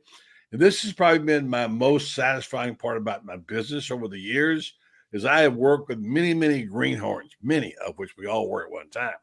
And I got 2 guys right now who are really bringing it. Kyle Curtis, who's a junior in journalism communications, and a new one, Matt Quadraro. And they are just hungry like the old days, and they're grinding it out. They're learning. They're curious. They make their mistakes like we all have, but they learn, they move on. So to me, the honor is mine to work with these young people, and having people like Kevin Skarbanski and Frank, of course, knows a lot about the game. You've been around it. And you, Rob, to watch these young people get it and grow. And we're passing the baton on. My son, Brendan, is the president of my company now, and he's working with young people. And it's the next generation that counts. Where are they going? They got to have they have to have some counsel, but they got to want it. And these 2 young men want it, and I'm just honored to work with them. So it works both ways for me. The old codger gets to work with some of the young people. Well, it's important. Yeah, and I appreciate you taking time to help Mitch, because, you know, what I remember, just Frank and Buddy, writing for the Auburn Plainsman. My first quarter at Auburn, I had a professor in journalism named Jack Sims, and I know Jack. Jack was a friend of mine. I know all about Jack and his whatever, and he was very good. Very good. Oh, my God. I mean, I left the AP to go there and teach. Yeah. And see, like I said, I was lucky that David Housel and Buddy Davidson and Reba Gullidge, who worked in the office, they took the time. Mel Pulliam in there, Dwight Johnson, they took the time to spend with you. But I'm going to tell you what, it was kind of scary, Buddy. I bet you remember this, getting your story approved. They do it again. You need to do this, take this out, get it and get it right. You didn't just throw something out there. You had to get it right. And by learning it that way, I still, to this day, I revere my 10th grade word wealth class with Brother Stephen Schonhoff at Christian Brothers High School. Word wealth. you cannot put a value Mm-hmm. on vocabulary and the ability to write. But 'Cause- when you read something that someone sends you and it's written well, you automatically trust the person at first. Because Rob, until back they then, do that some meant moving agate type. I mean, you literally had to physically move to change it. It better be right before they set that type. Yeah. So, buddy, your legacy will live on the more you mentor these young people. Well, So, there are lots, double thumbs up to you. Well, there are lots of them around, and New Orleans had their fair share. The great Peter Finney, Peter and his Finney. son, both were all Angus really There's some good ones have been around in the South, and of course we know in Alabama we all know all about the Birmingham News when Feinbaum was a puppy over there, and Al Van Hoos and the great Benny Marshall's son Philip, who just retired. These guys were they were the standard bearers, and if you went to a press box and you got to sit next to one of these guys, wow, man, that was a big deal. And I remember the late George Smith from Anniston, Alabama, who's one of the funniest guys in the world, one of the original skywriters, was talking about this one day. We were discussing him.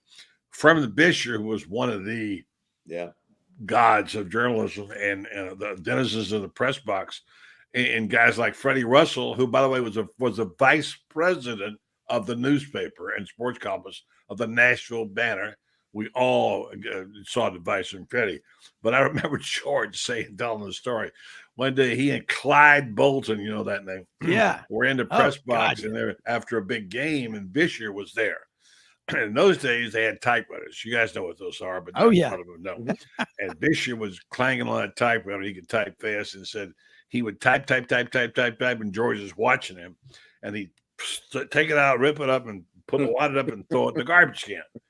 And he did it several times because back then you labored over your lead. I mean, to write your lead, sometimes was 30 minutes just getting your first two paragraphs done because you had to get it right. Yeah. Because we can't all write under a blue-gray October sky. The Four Horsemen, wrote correct. It in, thankfully, because we're not all Grantland Rice. Right, exactly right. And so George is watching Bish on his fifth take, throw it in the garbage, and George says, "Hell, there's better stuff in that trash can than I'll ever write."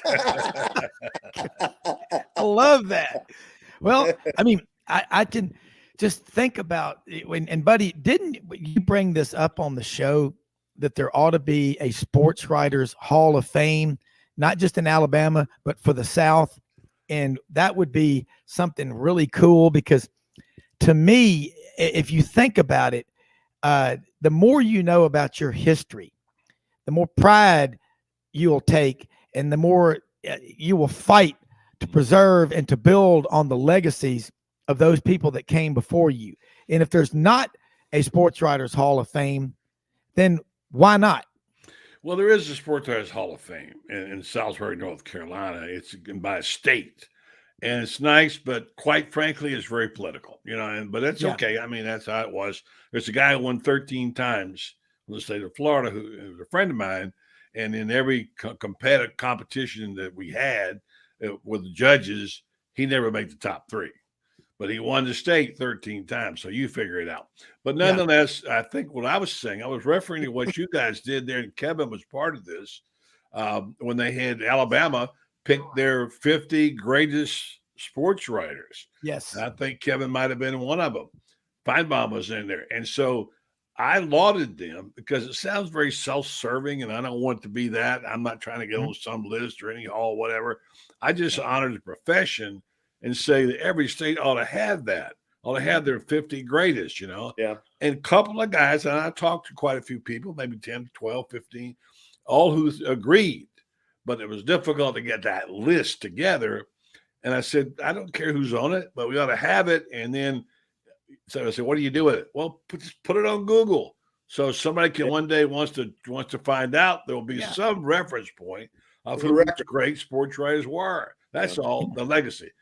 And unfortunately, in my state, it's divided by three. There are 3 states in Florida. Sure. It's hard to get them all to agree on anything. Totally different.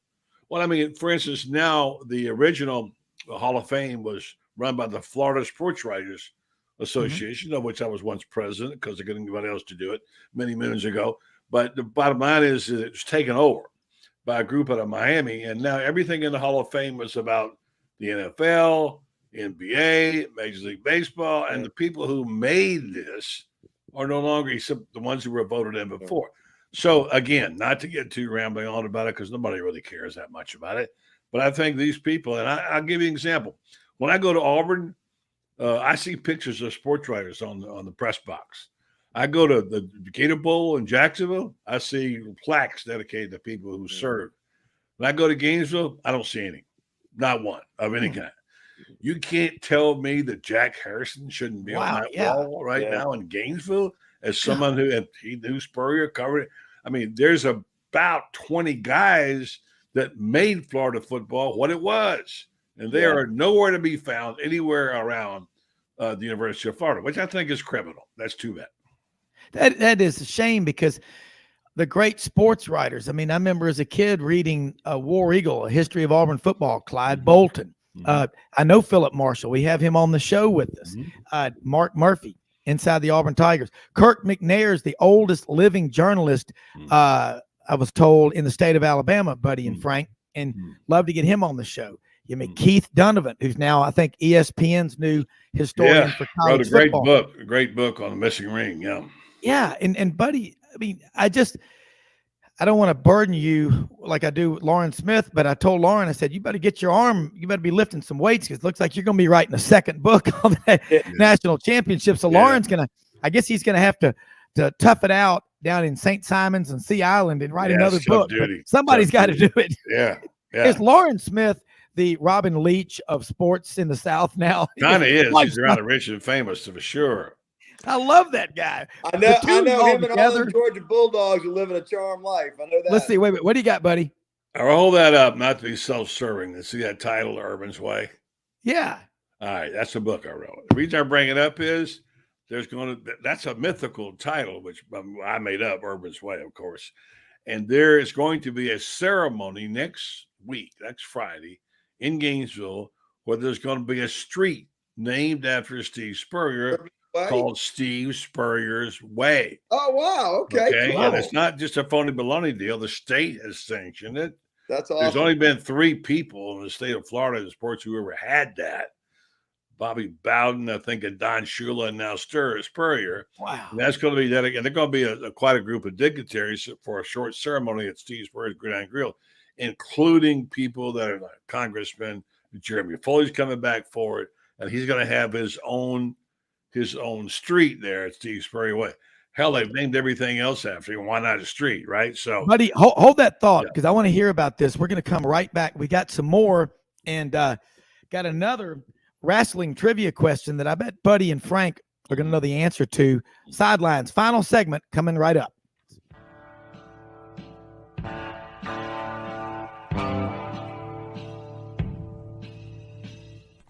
Red River Ford and Toyota, located in Wynne, Arkansas. If you're in the market for a new or used car, truck, or SUV, call, go online, or drop by and see them. Located 45 minutes from Memphis, go off the 4 City exit on I-40 and go north about 15 minutes on Highway 1. Easy to work with and still believe in customer service. If you live out of town, they will deliver your vehicle to you. RedRiverFordToyota.com. Just see what they can do. Strengthen your seed zone this spring with quality tillage equipment from House Industries. Located in Cherry Valley, Arkansas, House Industries specializes in manufacturing superior equipment that will minimize your downtime and keep you working in the field. To ensure the highest quality control, all design, fabrication, and testing takes place in a 99,000 square foot manufacturing facility located right here in the heart of the Delta. Locate your nearest House equipment dealer online at houseindustriesinc.com. House Industries, breaking ground. Sidelines with Rob Browne. Talk sporty to me.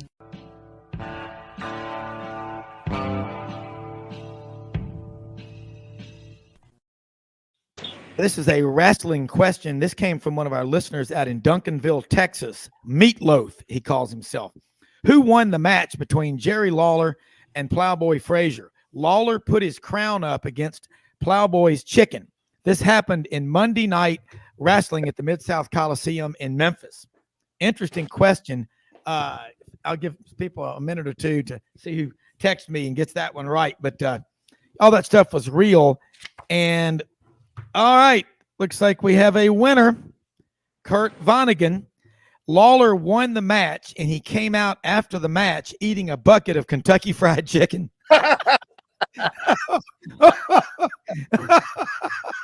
Oh, that is beautiful. Now, Buddy Martin, as a True Grit journalist, you know that wrestling was real. I never got into that part, and I know all my friends did, and it was big down in Tampa, and Gorgeous George and all the things happened down there. But I never got into wrestling for whatever reason. It just wasn't my jam, and I guess it was because I was so ingrained in my head from my professors at Florida, who beat me up on if I ever didn't come clean and say what sport I was writing about. Is that if it's not a real result, it doesn't belong. We had many debates about whether to run the results of the paper, which we did, but there were a lot of people who followed it, still do.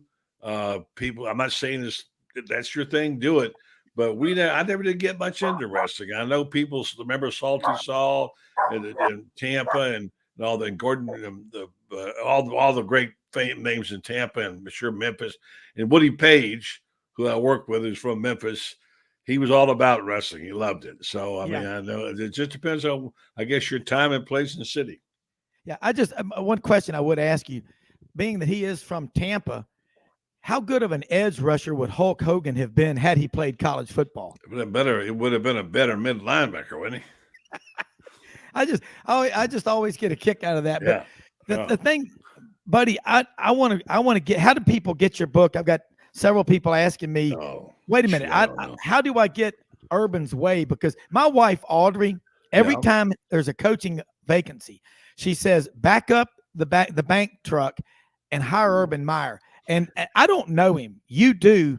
Yeah. And when everything that you do is televised or put on social media, that's a tough fishbowl to live in. But talk about that book and how people can get a copy. Well, first of all, Urban's had a real rough patch, as you know. 36 Jacksonville. Yeah. That book is, I think, out of print. I guess you could gog on. Every now and then I see one for sale, and I buy it.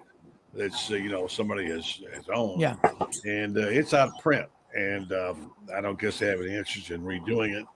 But we did pretty well with it. Urban, we worked on it for 2 years. Spurrier book came out and made the New York Times bestseller. But I was accused last week of not liking Billy Donovan. Yeah. I'm going to call him Billy Donovan forever. I'm just going to call him Coach Billy. Anyway, I'm accused of not liking him because he didn't ask me to write a book. First of all, he's not worth a book yet. I love Billy. I think he's terrific, and I think he'll be successful. Secondly, I got no time to write a dead gum book. I mean, I got a magazine and a show, and it's all I can handle, and I get to be on this show on Saturday. So the bottom line is, long answer is, that book, I don't know if you can go to Amazon and see if you can find a copy, and thanks for asking. And there's only a few of this one here is pretty beat up. I'll try to find one for Audrey somewhere back there in mine, but they're in boxes. We'll Venmo you the money immediately. Maury Gaston, a.k.a. Floyd R. Turbo American, proud native son of Sylacauga. Miss Velma Goodgame was his English teacher. And Maury just said, I've got to ask Buddy a question. And we brought him in on the link.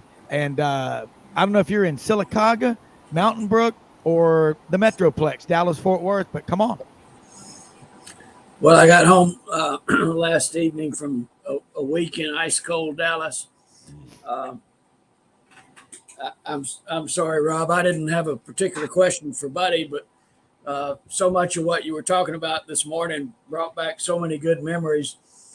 When I was 16 and 17, I'd drive from Sylacauga to Auburn and have dinner with my brother at the Sigma New House, and then I'd go to the basketball game, and I'd be home by 10 o'clock at night.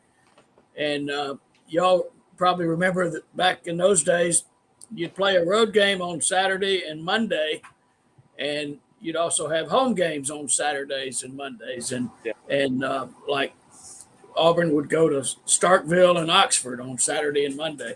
Yep. But Rick Roby and Mike Phillips and Kyle Macy were playing for Kentucky at the time. And I just really, really admired Kyle Macy.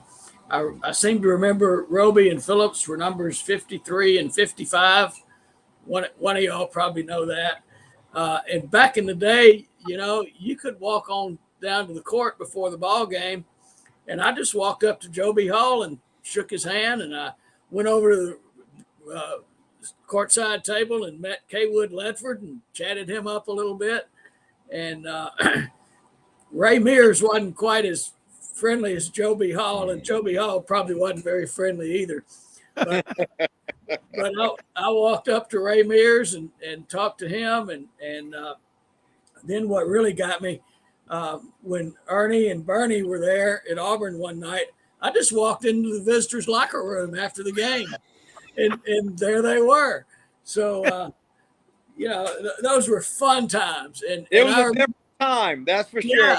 And at about the same era, you'd walk down on the field before the ball game and just walk up to Coach Jordan and say hi and shake his hand. Hey, Murray, you'd be arrested today. Oh, yeah. Yeah. And back then, a lot of football coaches would go to basketball games and vice versa. I mean, it was very popular to do that. Yep, that's right. And, buddy, I think I've told you my first road trip for Auburn football was the 1966 Auburn, Florida game in Gainesville. And that's where Spurrier kicked the field goal to beat us. Yeah. Yep. Yeah, I was there that day. Yeah. And by the way, just let me get one thing straight on geography. Where is Sylacauga? Okay. Is it a real place? Oh, absolutely. It's halfway between Birmingham and Auburn. Okay. It's in Talladega County. Okay.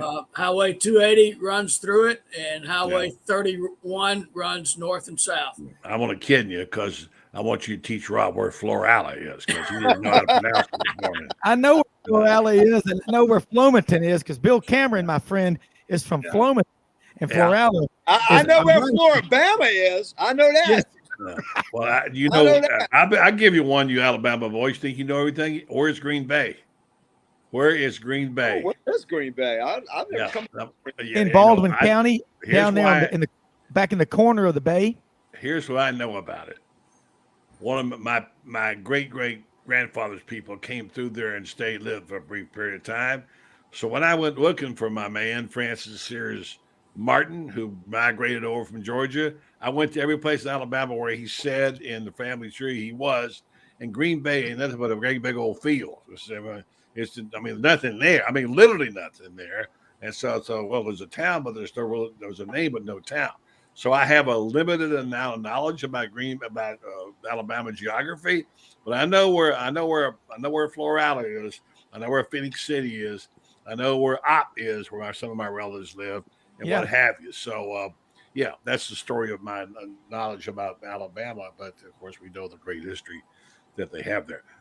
So we know that Sylacauga is a real place.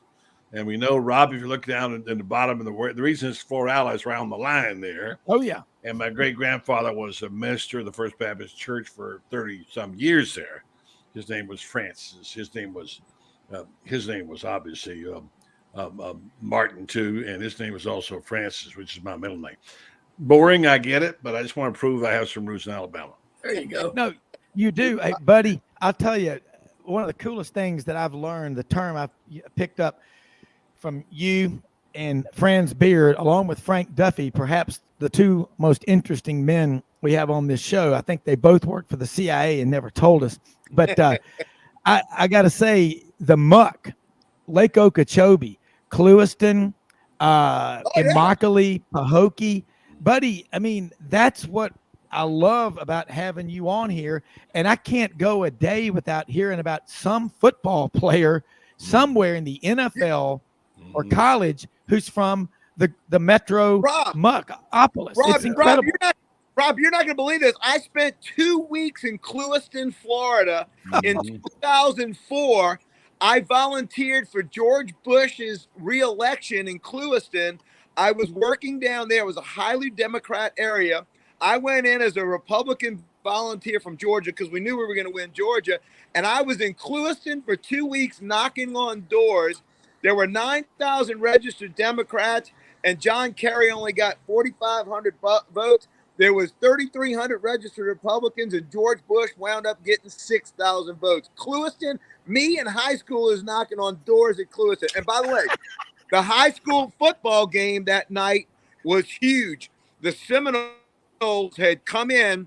The high school Seminoles, I can't remember the high school, but their mascot was the Seminoles, and it's probably Seminole High School, came in to play Clewiston that Friday night. And I'm telling you what, the size of that town tripled on that Friday night. Am I telling the truth, buddy, in Clewiston?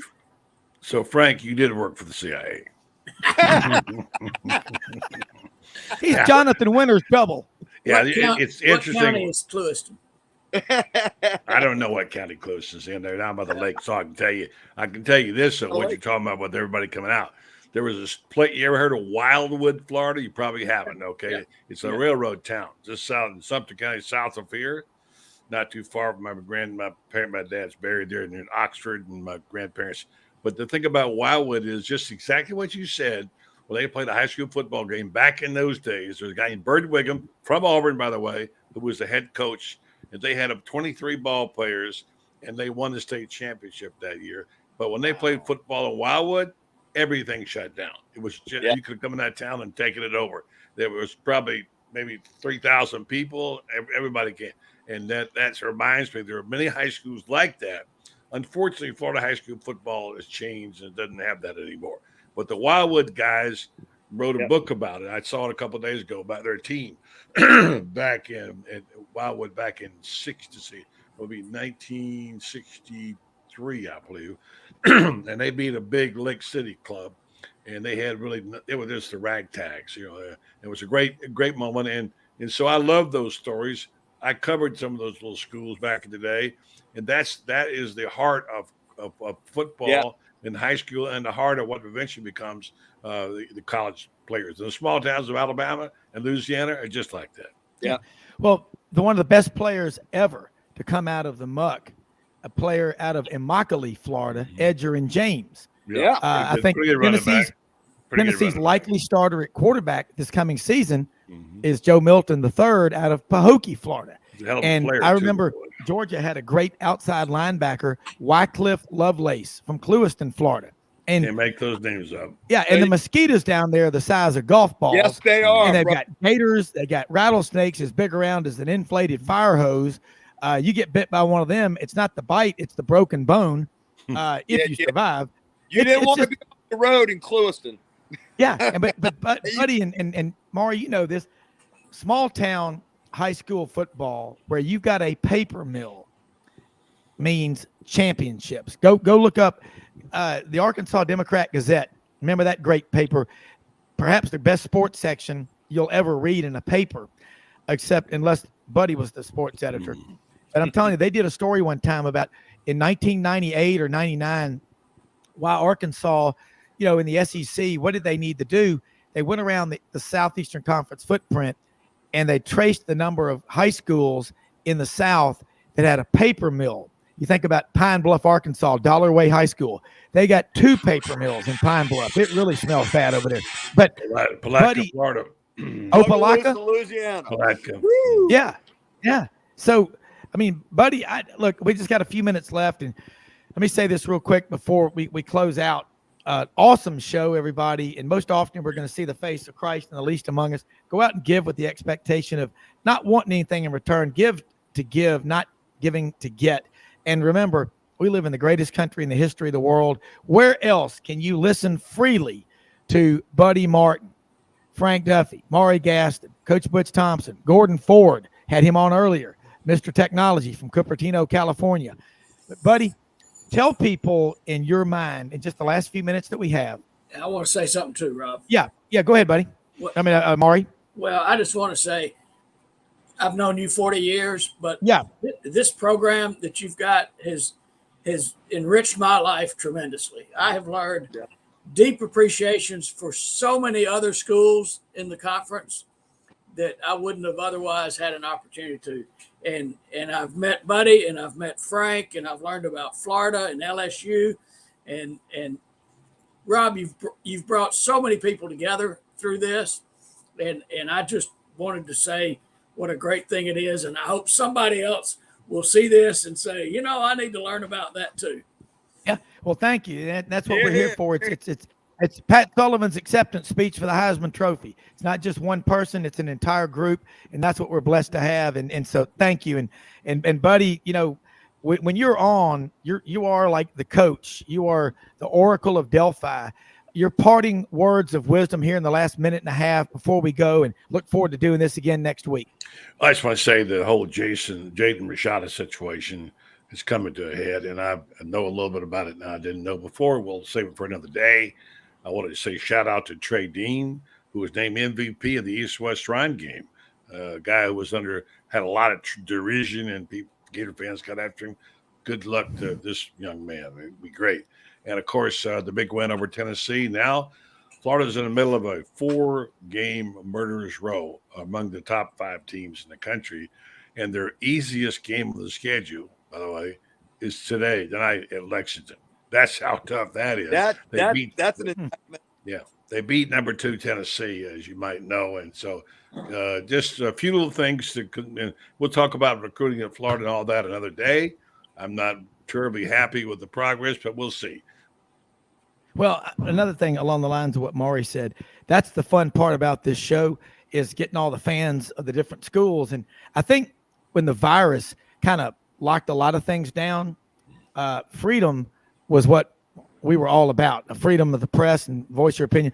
But you find that, boy, did we ever realize how much we love and care about each other. We want to beat each other. Don't get me wrong. But the thought of not having these great rivalries scared a lot of people. And I think that's been a lot of the fun of starting this show. But we're a year and a half into the 6-day-a-week format. And but it's about getting great guests on here. And, Buddy, y'all check him out Monday through Thursday night, the Buddy Martin Show, Twitter, Facebook. Sign up. They'll send you a tweet out right before airtime. You click on it. I listen all the time in the den with the fire going. It's real, true grit journalism. Have a great weekend, everybody. We'll see you Monday. We are out of here. Thank y'all.